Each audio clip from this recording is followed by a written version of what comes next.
The Trump administration just halted Harvard University's ability to enroll international students. This is breaking news, marking a major escalation in the administration's efforts to pressure the university to fall in line with the president's agenda. Joining us now, MSNBC's Antonia Hilton, co-host of Weekend Prime, and MSNBC legal correspondent Lisa Rubin. All right, who do I go to first here?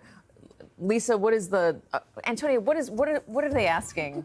It's just breaking. What are they asking Harvard to do? Is it they can't enroll new international students, or the ones that are there have to go somewhere else? So some of this, remains to be seen. I'm talking to people at Harvard right now, and there's immense confusion and fear over this because they're actually struggling to interpret some parts of these. At least the students are.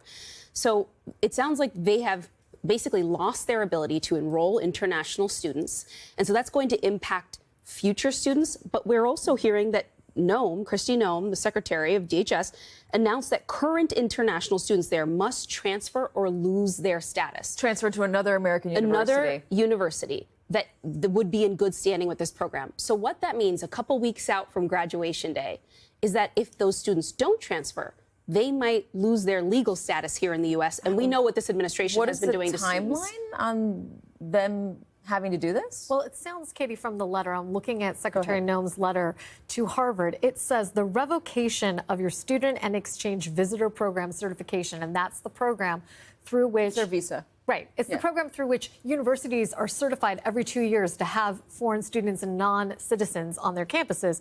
It says you are prohibited from having any aliens on certain non-immigrant statuses for the 2025-2026 academic school year. But to Antonia's point, the beginning of the letter starts, I'm writing to inform you that effective immediately, Harvard University's student and exchange visitor program certification is revoked. Did a lawyer write this? I can't say whether a lawyer wrote this or not. I would tell you that in the normal course, I would expect that a lawyer at the Department of Homeland Security would have at least participated in the writing of this letter. But the letter, as I read it here, not only would this be confusing to a student on campus, this would be confusing to an administrator. And it may be that I just have to sit and parse this for a while. To a lawyer. Yes, well, a former lawyer at that. But yes, it is confusing to this former litigator and current journalist reading it here with you. Okay, so this is part of a bigger issue here that the administration is having with Harvard. They wanted Harvard to adopt some pretty strict rules about what Harvard can teach, how Harvard admits people, the people they allow to teach. They want programs they administer. Yeah, exactly. Yeah. So just give me the brief background on what they were asking. Yes, this is an escalation of a fight that has been going on for quite a while now. Harvard has lost billions of dollars in federal support for all kinds of critical research funding that's already impacting the university. And now, I want to make clear, too, in case anyone's wondering, well, why is it important to have international students on college campuses? Well, not only do they make up about 27% of the student body life there and at many universities in the U.S., international students pay full price. So they make it possible for American students from disadvantaged backgrounds to have an opportunity to come to schools like Harvard. So what's actually going to happen here is a lot of those international students are going to have options to go elsewhere. It is going to be underprivileged, marginalized Americans of all backgrounds who apply to schools like Harvard and then are unable to afford the opportunity to go there. So that's the impact here. It's actually us. We're going to be hurt if this really does end up following through. But this is part of a bigger effort this administration has made to try to have control over who this university hires and fires in certain departments, to try to track activists and protest movements on campus.